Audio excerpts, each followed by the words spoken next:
معاشرہ نااہلی کی طرف یا بربادی کی طرف جاتا ہے وہ کسی ایک فرد کی وجہ سے نہیں جاتا. یہ ایک ہائیبرڈ گورنمنٹ ہے. بات کی ذیلی امجاد قاسم مجید صاحب کے منشور کا حصہ نہیں تھا.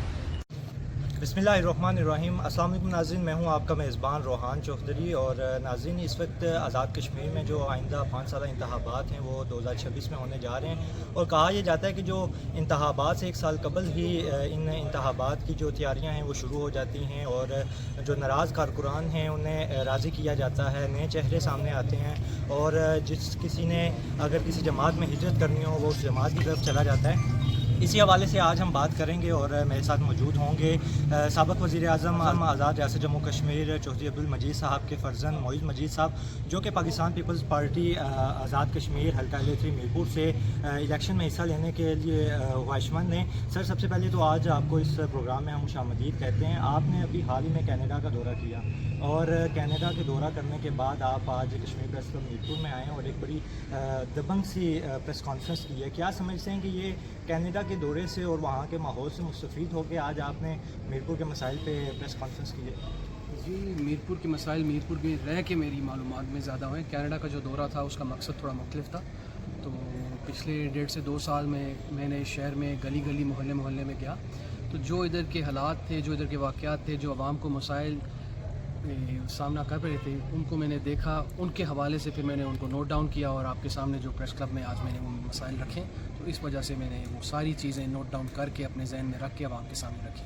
سر، آپ الیکشن سے تقریباً 2 سال پہلے ہی عوام میں آنا شروع ہو چکے تھے، اور آپ نے اپنے آپ کو انٹروڈیوس کروایا باقاعدہ طور پہ اور امیدوار ظاہر کیا. جو اب تک کے موجودہ مسائل ہیں، آپ اس کا ذمہ دار کسے سمجھتے ہیں؟ جو ہمارے منتخب کردہ ابھی جو نمائندے ہیں انہیں، یا اداروں کو آپ اس کا، یا انتظامیہ کو آپ اس کا سمجھتے ہیں کہ یہ نائل ہیں؟ دیکھیں، ایک بات یاد رکھیے گا، جب بھی کوئی معاشرہ نااہلی کی طرف یا بربادی کی طرف جاتا ہے وہ کسی ایک فرد کی وجہ سے نہیں جاتا. ہاں، کہ عوام نے ان کو بار بار منتخب کیا اور پارلیمان میں بھیجا، ان کا تو قصور بڑھتا ہی ہے، لیکن اس کے ساتھ ساتھ ہم سب کا قصور ہے.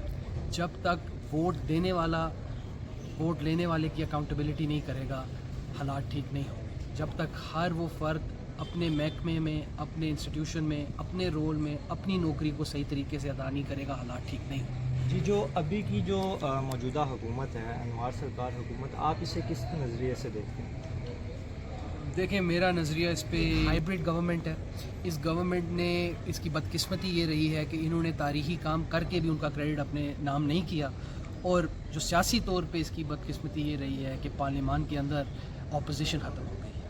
ابھی آپ نے اپنے بھائی کا ذکر کیا، قاسم مجید صاحب، جو وزیر امور بنگلہ گرہ میں LA3 سے آپ الیکشن لڑنے جا رہے ہیں. اور اگر میں LA3 میں موجود نیو سٹی کی بات کروں، اس میں بہت سے مسائل ہیں، ذیلی کنبہ جات ہو جائیں یا نیو سٹی کے اندر کے مسائل، جو خستہ حال اس کی شاہراہیں ہیں، روڈیں ہیں، اس حوالے سے تو کس طرح آپ فیس کریں گے عوام کو جب آپ الیکشن میں آئیں گے؟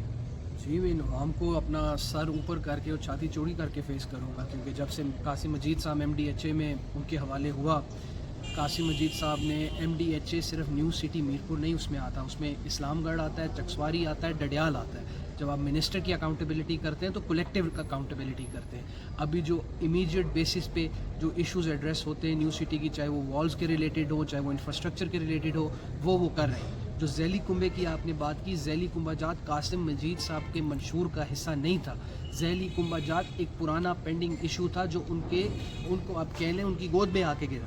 انہوں نے اس حوالے سے اپنی پوری کوشش کی ہے، حکومت کو بھی لیٹر لکھا ہے، حکومت کو بھی درخواست کی ہے، لیکن جب تک چیف ایگزیکٹو اس پہ اپروول نہیں دے سکے گا، لوگوں کو ذیلی کنبہ نہیں فراہم ہوگا. تو لہٰذا آپ جو منتخب نمائندے اس شہر کے ہیں، جو صدر ریاست اس شہر کے ہیں، جو 18 مشیر اس شہر کے ہیں، ان کو بائی پاس کر کے آپ ایک فرد پہ تنقید کریں تو وہ کنسٹرکٹیو کرٹیسزم نہیں ہے. ہاں، اگر قاسم مجید صاحب اس منشور سے آگے آتے اور 3.5-4 سال سے لوگوں کا یہ مسئلہ حل نہ کرتے تو آپ کا کرٹیسزم، آپ کی تنقید اور جو آپ نے بات کی ہے، میں اس کی تائید کرتا ہوں. سر، ابھی اگر میں اس وقت LA3 میرپور سے بات کروں پیپلز پارٹی کے ٹکٹ کی، تو اس وقت چودھری اشرف صاحب بھی وہ اپنے آپ کو امیدوار ظاہر کر رہے ہیں، اور آپ بھی امیدوار ظاہر کر رہے ہیں. کیا سمجھتے ہیں کس کو ٹکٹ ملے گا؟ اور اگر ملے گا کسی ایک بندے کو دونوں میں سے، تو کیا سمجھتے ہیں کہ اگر آپ کو ملتا ہے تو آپ چودھری اشرف صاحب کو اپنے ساتھ ملا سکیں گے، اور اگر انہیں ملتا ہے تو آپ کا کیا لائے عمل ہوگا؟ دیکھیں، جہاں تک الیکشن لڑنے کی بات ہے تو الیکشن ہر 2 صورت میں لڑوں گا.